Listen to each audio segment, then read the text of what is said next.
अस्सलामुअलैकुम my dear students of class 8। Dear students, आपने कल पढ़ा change in body shape, voice change. एक तो आपने चेंज इन बॉडी शेप और वॉइस चेंज आपने पढ़ा कि एडोलसेंट्स जो होते हैं उनमें बॉडी की शेप कैसे चेंज हो जाती है और उनकी वॉइस भी चेंज होती है। तो बच्चों, आज आप पढ़ो increasing activity of sweat and sebaceous glands. ठीक है, जो ये बच्चे होते हैं इनके जो चेहरे होते हैं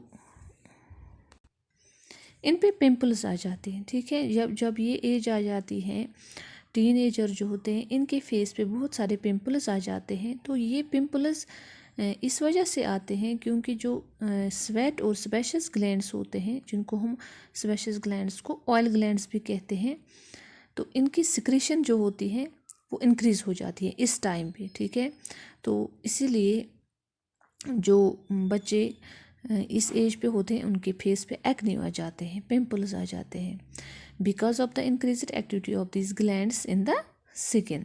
ठीक है, तो स्वेट या ऑयल या सल्वरी ग्लैंड्स जो होते हैं ये अपने सिक्रीशंस डक्ट्स के थ्रू ये सिक्रीशंस डालते हैं।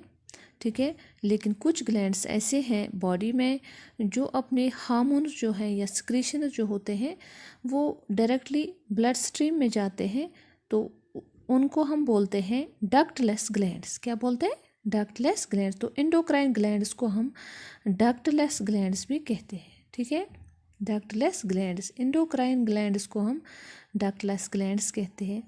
तो बच्चों, यहाँ पे आपने ये समझा कि इस एज पे पिंपल्स आ जाते हैं फेस पे, किस वजह से? Due to increased secretions of sebaceous glands. तो फेस पे ये ज़्यादा ही मतलब एक्ने तो मतलब बॉडी पे भी आ जाते हैं लेकिन फेस पे ये ज़्यादा आते हैं। ठीक है, दूसरा है डेवलपमेंट ऑफ सेक्स ऑर्गन्स।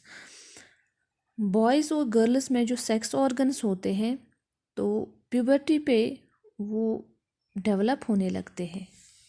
ठीक है, जैसे अगर हम देखेंगे मेल सेक्स ऑर्गन्स क्या क्या है, टेस्टिस है और पेनिस है, तो ये कम्प्लीटली डेवलप होते हैं बॉयज़ में। तो इसी तरह testis also begin to produce sperms. Testis जो है वो स्पर्म सेल्स बनाने शुरू करते हैं। स्पर्म जो है इनको हम सेक्स सेल्स बोलते हैं, मेल सेक्स सेल्स। तो गर्ल्स में ओवरीज एनलार्ज हो जाती है और एग्स बनने शुरू होते हैं और वो मैच्योर होते हैं। ठीक है, तो also ovaries start releasing mature eggs. तो इस टाइम पे ओवरीज जो हैं वो रिलीज़ भी करते हैं ये मैच्योर एग्स। तो इसीलिए इस एज पे ये बच्चा जो है ये कैपेबल हो जाता है टू रिप्रोड्यूस।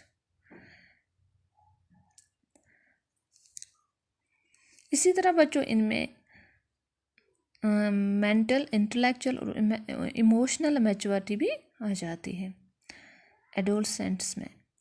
तो एडोलसेंट्स जो है वो ज़्यादा कॉन्शियस हो जाते हैं, सेल्फ कॉन्शियस हो जाते हैं, अपने बारे में सोचने लगते हैं, इंडिपेंडेंट मतलब वो बनने की कोशिश करते हैं कि उनको लगता है जो हमें पता है वो दूसरे को, वो मतलब हमसे जो बड़े हैं उनकी वो बात उस टाइम ज़्यादा नहीं सुनते हैं। लेकिन बच्चों, ये टाइम के साथ साथ सब ठीक होता है। एक्चुअली ये सब कुछ किस वजह से होता है? हार्मोन्स की वजह से। जो बॉडी में हार्मोन्स रिलीज़ होते हैं उस वजह से ये होता है। तो इसमें डरने की बात नहीं होती है। तो ये चेंज जो है ये नेचुरल है। ठीक है, तो फिर ये सब कुछ ठीक हो जाता है। तो इमोशनल मैच्योरिटी भी इंसान में आ जाती है, इंसान सोचने लगता है, चीज़ों पे ध्यान देने लगता है। तो इस तरह से आपने ये 3 जो चेंज आपने पढ़ी, तो कल हम ये आगे पढ़ेंगे इंशाल्लाह।